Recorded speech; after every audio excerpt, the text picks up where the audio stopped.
Hello friends, कैसे हैं आप सभी। तो फ्रेंड्स, आज हम अपना डिस्कस करते हैं जो इशू ऑफ डिबेंचर हमारा चैप्टर चला हुआ है उसमें एक टॉपिक आता है। मोस्ट इंपॉर्टेंट टॉपिक तो नहीं है लेकिन फिर भी चैप्टर में है तो हमें करना तो पड़ेगा ही। तो टॉपिक का नाम क्या है हमारा, issue of debenture as collateral securities. ठीक है भाई, हमारा टॉपिक का नाम क्या है, इशू ऑफ डिबेंचर, यानी कि हमने डिबेंचर को इशू करना है लेकिन कैसे, एज कोलैटरल सिक्योरिटी। सर ये कोलैटरल सिक्योरिटी क्या है भाई? कोलैटरल का मतलब होता है सहायक, और सिक्योरिटीज होता है यहाँ पे प्रतिभूतियां। ठीक है भाई, यानी कि सहायक प्रतिभूतियां हमने इशू करनी है, यानी कि डिबेंचर तो इशू करने हैं लेकिन इस केस में डिबेंचर के बदले जो हमें पैसे मिलते थे, रुपए नहीं मिलने वाले। तो देखिए, अब हम डिबेंचर को एज अ कोलैटरल सिक्योरिटी कैसे इशू कर सकते हैं। मान के चलते हैं भाई कि कंपनी है हमारी, एक ए कंपनी है, ए लिमिटेड को लोन चाहिए 2 करोड़ रुपीज़ का।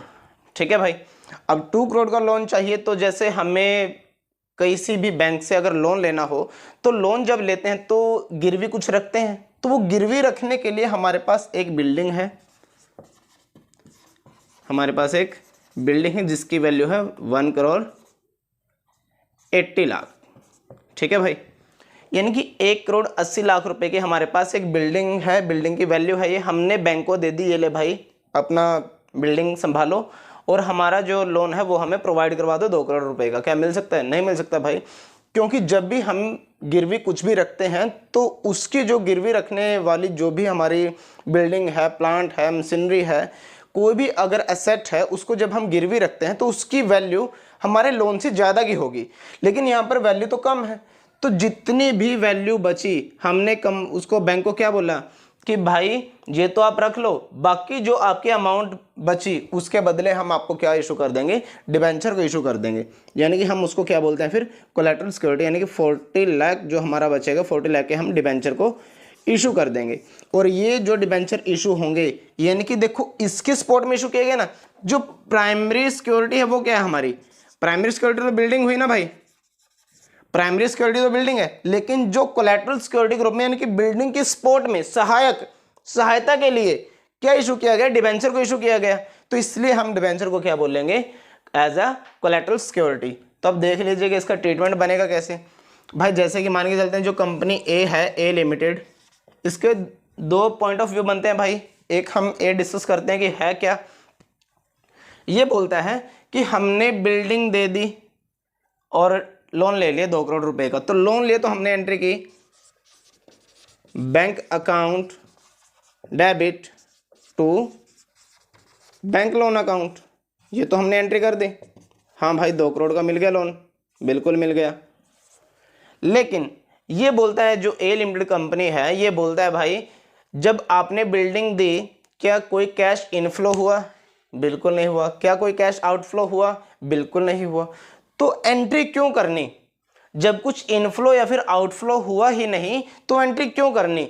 ए का मानना ये है, इसलिए ये सिर्फ एक ही एंट्री पास करेगा। ठीक है भाई, और जब भी ये बैलेंस शीट बनाएगा, balance sheet, extract balance sheet, तो बनेगा कैसे भाई?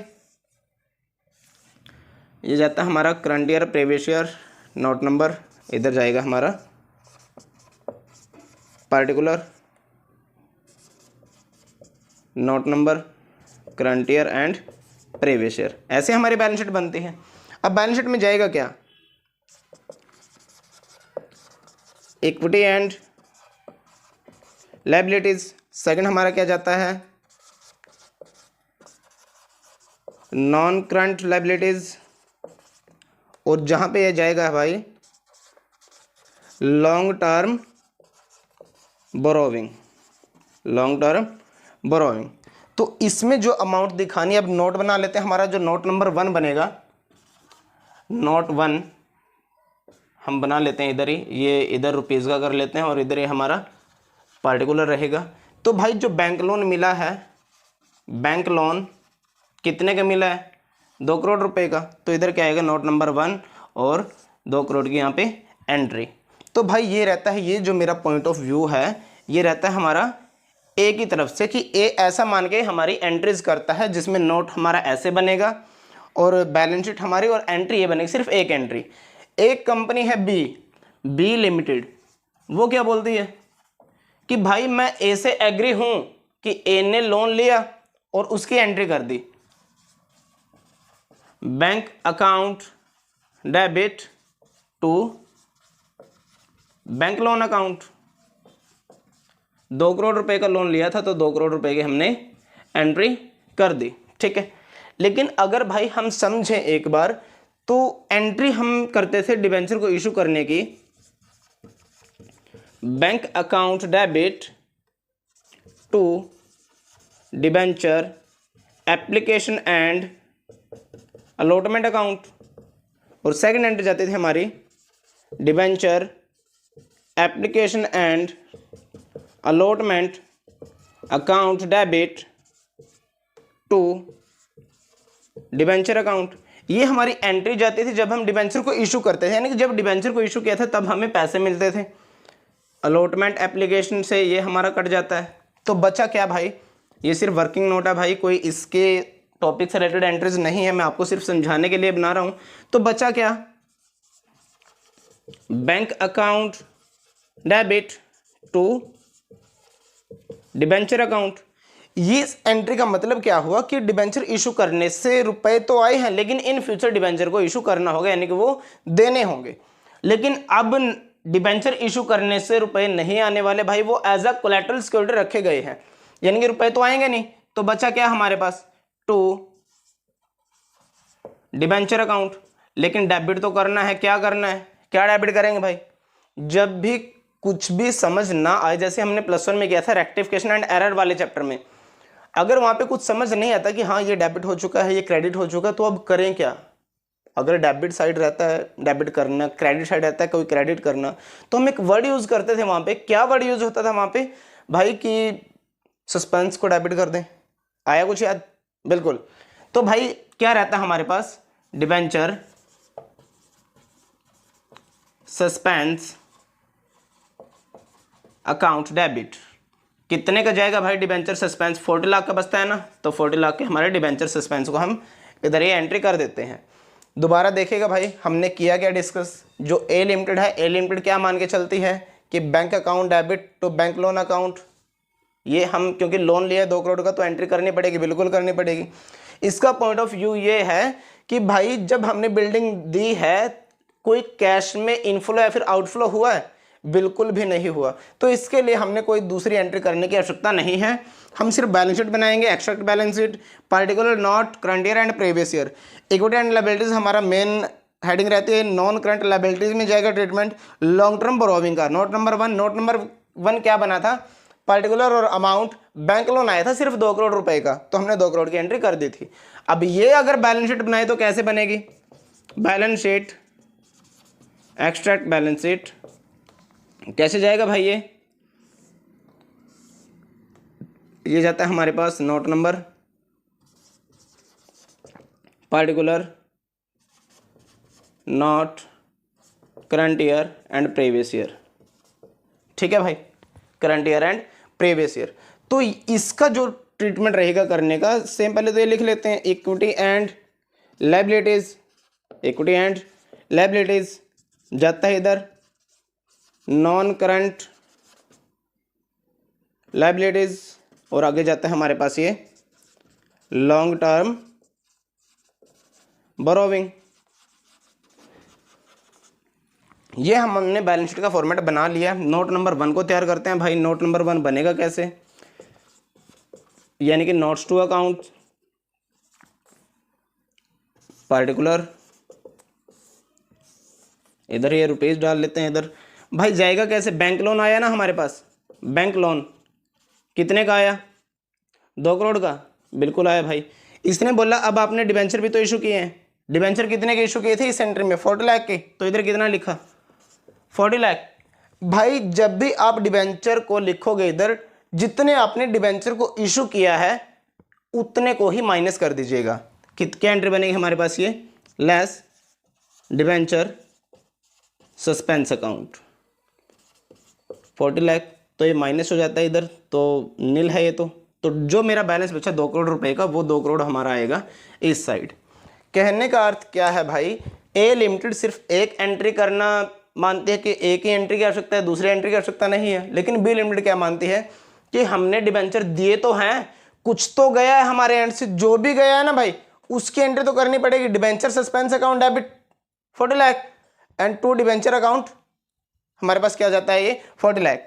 तो जो भी हमने डिबेंचर को इशू किए हैं, नोट्स टू अकाउंट में बैंक लोन 2 करोड़ का हमारे पास आया, डिबेंचर 40 लाख के हैं, तो उसमें से डिबेंचर जितने हमने इशू किए उतने को माइनस कर दीजिए, यानी कि बैलेंस हमेशा यहाँ पे 0 रहेगा और जो मेरी वैल्यू है वो हमारी बैलेंस शीट में शो हो जाएगी। फ्रेंड्स एक बार ध्यान से देख लीजिएगा। फ्रेंड्स एक क्वेश्चन देख लेते हैं हम, जो हमने अभी टॉपिक किया उससे रिलेटेड है। 18वां क्वेश्चन है हमारा practical. S Singh limited obtained a loan of 5 lakh from state Bank of India. S Singh limited ने एक लोन लिया है भाई 5 लाख रुपए का स्टेट बैंक ऑफ इंडिया से। At the rate 10% interest, 10% interest, the company issued ₹7,50,000 10% debenture of ₹100 each. क्या बोलता है ये कि कंपनी ने इशू किए हैं 7,50,000 रुपये 10% डिबेंचर, जो कि 100 रुपये का एक है, in favour of State Bank of India as collateral security. यानी 5 लाख रुपए का लोन लिया है, उसके बदले जो सिक्योरिटी के रूप में यानी कि गिरवी हमने रखे हैं 7.5 लाख रुपए के डिबेंचर हम। ठीक है भाई, जनरल एंट्री पास करनी है, केस दे रखे हैं भाई 2, इनके अकॉर्डिंग केस चलेगा। When company decided not to record the issue of 10% debenture as collateral security. जब कंपनी ने ऐसा फैसला किया कि भाई 10% डिबेंचर कोलेटरल सिक्योरिटी के रूप में जो हमने दिए हैं उनका रिकॉर्ड नहीं रखना। सेकंड केस बोलता है कि कंपनी ने डिसाइड किया है जो 10% डिबेंचर हमने दिए हैं सिक्योरिटी के रूप में उसका रिकॉर्ड हमने रखना है। तो फर्स्ट केस देखते हैं भाई क्या बनेगा। फर्स्ट केस की जो एंट्री बनेगी हमारी वो बनती है bank account debit to bank loan account. 5 lakh रुपए का लोन है ना भाई, तो 5 लाख के 5 लाख हमने एंटर कर देने हैं इधर। अब अगर इसकी बैलेंस शीट बनाए, बैलेंस शीट कैसे बनेगी, बैलेंस शीट एक्सट्रैक्ट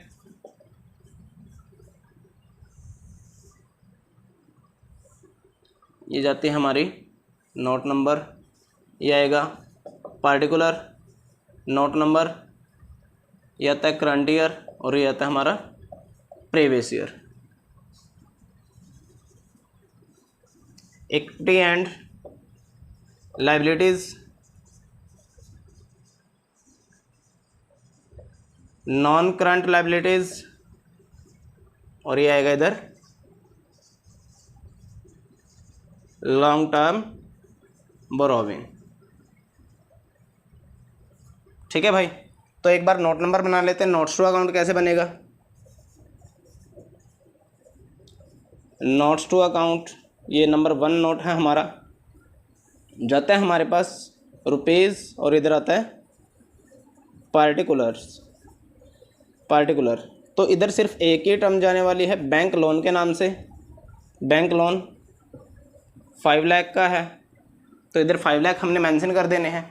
और करंट ईयर में नोट नंबर 1 5 लाख की हमारे पास ट्रांजैक्शन है।